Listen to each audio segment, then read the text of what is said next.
சற்று முன் கிடைக்கப்பெற்ற மிக மிக முக்கியமான செய்தி ஒன்று வெளியாகியிருக்கு. ஸ்டாலின் தலையில் விழுந்த இடி. நடந்து முடிந்த 2026 சட்டசபை தேர்தலுக்கான வாக்குப்பதிவுக்கு பிந்தைய கருத்து கணிப்புகள் வெளியாகி மிக பெரும் விவாத பொருளாக மாறியிருக்கு.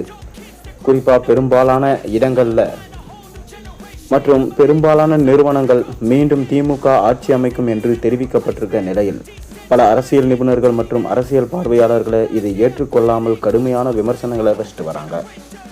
இதற்கு முக்கிய காரணம் மக்கள் மத்தியில் திமுகவுக்கு கடும் அதிருப்தி நிலவி வரும் நிலையில், குறிப்பாக தமிழகத்தில் சட்ட ஒழுங்கு சந்தி சிரித்து வரும் நிலையில் இப்படி திமுகவுக்கு எதிரான மனநிலையில் இருக்கும் மக்கள் எப்படி மீண்டும் திமுகவிற்கு ஆட்சி அமைக்க வாக்களிப்பார்கள் என்கின்ற கேள்வி பலரும் எழுப்பி வராங்க.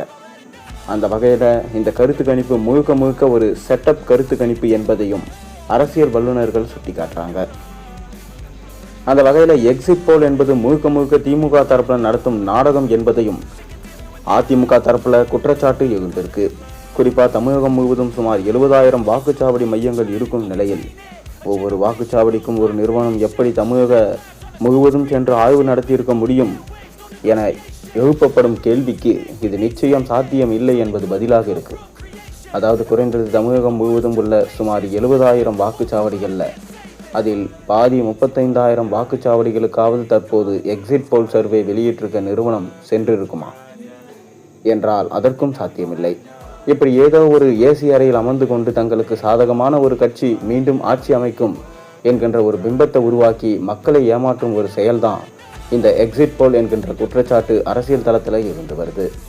குறிப்பாக தமிழகம் முழுவதும் உள்ள ஒவ்வொரு வாக்குச்சாவடிக்கும் குறிப்பாக கிராமங்கள் தோறும் மக்கள் எந்த மனநிலையில் வாக்களித்தார்கள் என்பதை கேட்டு அறிவதற்கான கட்டமைப்பு தற்போது வெளியிட்டிருக்க பல நிறுவனங்களிடம் இல்லை என்பதே நிதர்சனமான உண்மை. இப்படி இருக்கையில் எதன் அடிப்படையில் மீண்டும் திமுக ஆட்சி அமைக்கும் என்று எக்ஸிட் போல் பல நிறுவனங்கள் தெரிவிச்சிருக்கு என்பதற்கு சம்பந்தப்பட்ட நிறுவனங்களிடமே பதில் இல்லை என்பதே யதார்த்தம்.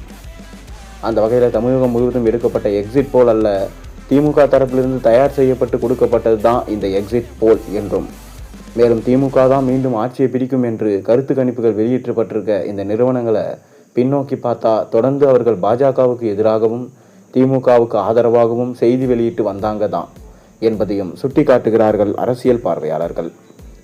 இந்த நிலையில் கடந்த முறை அதிமுக உட்கட்சிக்குள் பிரச்சனை வலுவான கூட்டணி இல்லாமல் 65 தொகுதிகளை வெற்றி பெற்ற நிலையில் இம்முறையும் மீண்டும் அதே 65 தொகுதிகளை தான் அதிமுக கூட்டணி ஆட்சி அமைப்பதற்கு அதிக வாய்ப்பு இருக்கிறது என்கிறார்கள் அரசியல் பார்வையாளர்கள். அதனால் மே 4ஆம் தேதி ஸ்டாலினுக்கு பலத்த இடி விழுந்த போல செய்தி வரும் என தற்போது தகவல்கள் வெளியாகியிருக்கு.